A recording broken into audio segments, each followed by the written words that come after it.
Good morning student, आपका next class में welcome है। तो बच्चे, कल हमने किया था post Maurya political system.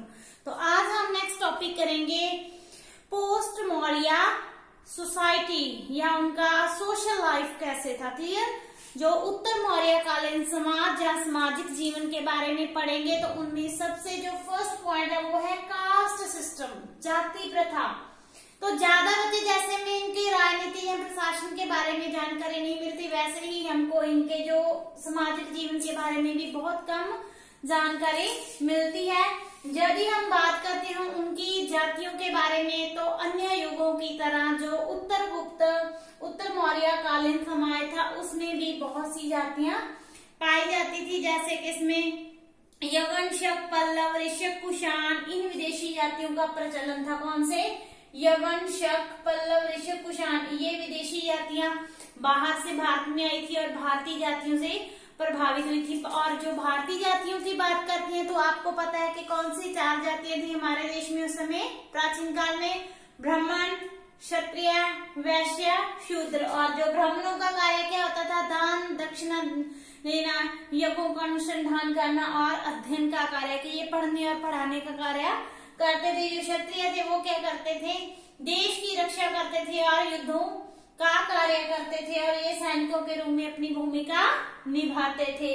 Next आता है वैश्य। इनका कार्य क्या था? इनका कार्य था कृषि करना और व्यापार वाणिज्य द्वारा देश को ये समृद्ध बनाते थे। शूद्र क्या करते थे? ऊपर वाले तीनों वर्णों की सेवा में अपने आप को लीन रखते थे। जो ऊपर वाले 3 वर्ण है उनके लोगों की ये लोग सेवा करते थे। तो ये था इनका जाति प्रथा। क्लियर? बहुत कम जानकारी मिलती है।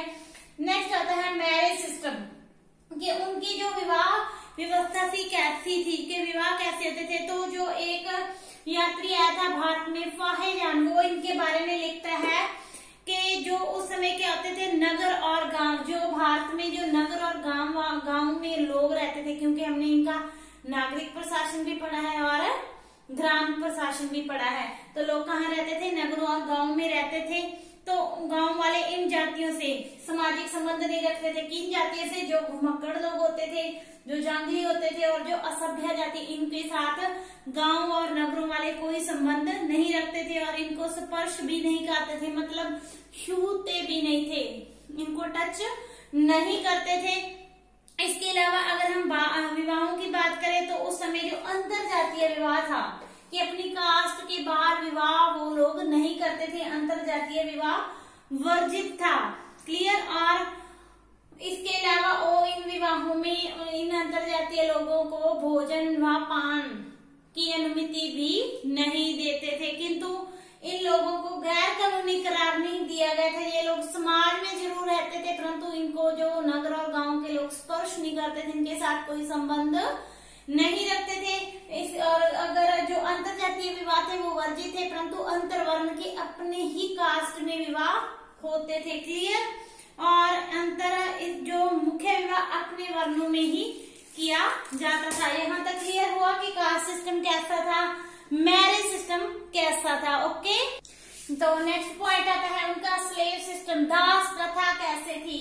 दास मतलब नौकर या गुलाम को बोला जाता है। तो जो उत्तर मौर्य कालीन था उसमें दासों के साथ कैसा व्यवहार किया जाता था। तो दास कौन होते थे? जो मतलब अगर एक राजा ने दूसरे राजा के साथ युद्ध किया तो उसमें हारे हुए जितने भी व्यक्ति या सैनिकों को पकड़ा जाता था उनको वो दास बना लेते थे। इस तरह कहा जाता है कि पहले किसको दास बनाया जाता था? युद्ध बंदियों को दास बनाने की प्रथा का प्रचलन था। इसके अलावा जो क्या होता था, ऋण देते थे ना किसानों को या अन्य व्यक्तियों को, सरकार की तरफ से ऋण बनता था। अगर वो ऋण नहीं चुका पाते थे तो ऋण ना चुकाने की वजह से भी उनको क्या होता था? दास बना लिया जाता था। क्लियर? तो इस तरह जुए में हारने वाले जवारी को भी दास बनाया जाता था। एक युद्ध बंदी हो गए, एक ऋण ना चुकाने वाले एक जवारी को दास बनाया जाता था। क्लियर? परंतु क्या था, इन दासों के अपनी दासता से मुक्त होने का अधिकार भी था, कि मगर अगर उसने उनकी उतना टाइम गुलामी करनी होती थी जितना टाइम उनको ऋण चुकाना पड़ता था, और उसके बाद उसको दासता के बंधन से मुक्त कर दिया जाता था। और इन दासों के साथ कभी भी कठोर व्यवहार नहीं किया जाता था। ओके, नेक्स्ट पॉइंट आता है पोजीशंस ऑफ वुमेन, स्त्रियों की स्थिति कैसी थी। तो इसको आप कंपैरिजन कर सकते हैं उत्तर वैदिक काल से, लेटर वैदिक पीरियड से। जैसे उत्तर वैदिक काल में थी वैसे ही सेम पोजीशन वुमेन्स की कहाँ थी, उत्तर मौर्य कालीन समाज में। तो इस समय जो पहले के युगों की उपेक्षा इस युग में क्या था, जो औरतों की स्थिति थी गिरावट की तरफ जाने लगी थी और स्त्रियों की जो विवाह की आयु थी वो कम कर दी गई थी। कि अगर मान लो एग्जाम्पल के तौर पर पहले 18 वर्ष की लड़कियों की शादी होती थी, तो अब इस प्रथा में क्या था, इस युग में उनकी आयु की व्यवस्था घटाकर 15 वर्ष कर दी गई थी कि 15 सालों तक उनका विवाह कर दिया जाता था। इसके अलावा उनको कोई भी शिक्षा नहीं दी जाती थी, शिक्षा के द्वार उनके लिए पूर्ण तौर पे बंद हो गए थे। इसके अलावा पिता के लिए अनिवार्य होता था कि वो अपनी कन्या का विवाह उनकी यौवनावस्था आने से पहले कर दे।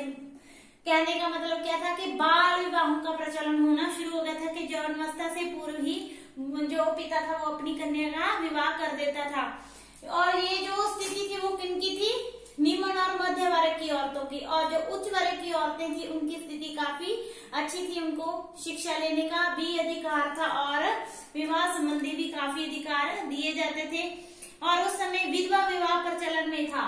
ये अच्छी बात थी औरतों के संबंध में कि अगर कोई औरत विधवा हो जाती थी तो उसका पुनर्विवाह कर दिया जाता था। और समाज में सती प्रथा का भी चलन था। अगर कोई औरत दोबारा विवाह नहीं करवाना चाहती थी तो उस समय सती प्रथा का प्रचलन भी था।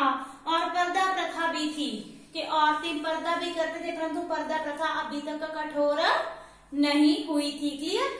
नेक्स्ट पॉइंट आता है क्लोथ्स एंड ऑर्नामेंट्स, के उनके वस्त्र और आभूषण कैसे थे।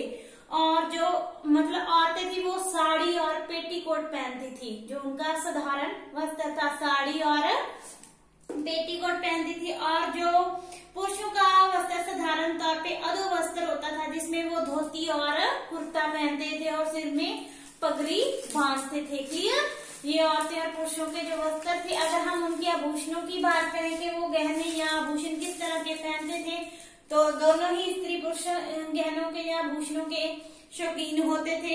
इनकी स्त्रियों के गहनों की बात करें तो उनमें वो स्वर्ण हार, अंगूठियां, कड़े, नूपुर, बाजूबंद ये पहनती थी। इसके अलावा उनको बाल बनाने का शौक था। स्त्रियां तरह तरह के सुगंधित तेल का प्रयोग करती थी और अपने केश अलंकृत करती थी। क्लियर। नेक्स्ट आता है उनका एंटरटेनमेंट के वो अपना आमोद प्रमोद कैसे करते थे।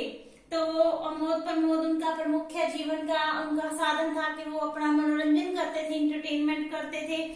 साधारण जनता थी उसमें वो लोग साधारण लोग क्या करते थे, भेड़, भैंसे और हाथी का जो लड़ाइयों से अपना मनोरंजन करते थे। इसके अलावा जो समाज के सुशिक्षित और अच्छे वर्गों का मनोरंजन वो करते थे। जो अमीर लोग थे वो नृत्य, गायन, नाटक इनके द्वारा, वादन के द्वारा अपना मनोरंजन करते थे। इसके अलावा उस समय रथ यात्रा का भी महत्वपूर्ण प्रभाव उन लोगों पर था। और जो रथ यात्रा का उत्सव था वो काफी महत्वपूर्ण तौर पे मनाया जाता था।